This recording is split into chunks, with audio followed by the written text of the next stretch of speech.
Добре, чалгарче, представи си следната ситуация. В дискотечката си танцуваш с някаква мацка, всичко точно, натискат са и тръгват я се прибират. Тъй, Как ще се прибереш? С такси или с автобус? такси.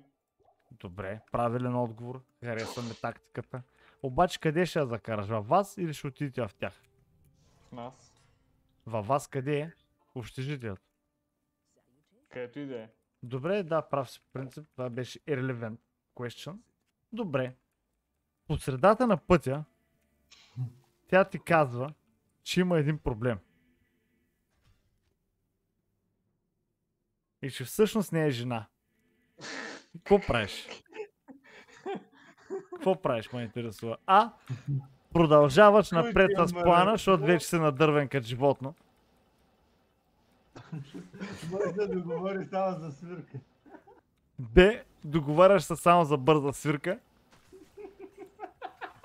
Без никой да Те разбере. скачаш от движение без да казваш абсолютно нищо, за да може да избегнеш сметката за такси.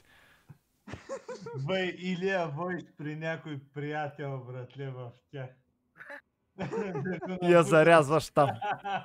Ей, сега идвам, чукаш на вратата и бягаш. Или казва на таксиметровия шофьор да спре за цигари. Не, то ще е прекалено obvious, брате. Знаеш що? Таксиметровия шофьор няма да спре. Защото той няма да има търпение да те остави, за да може да се обади да разкаже на абсолютно всички, братле.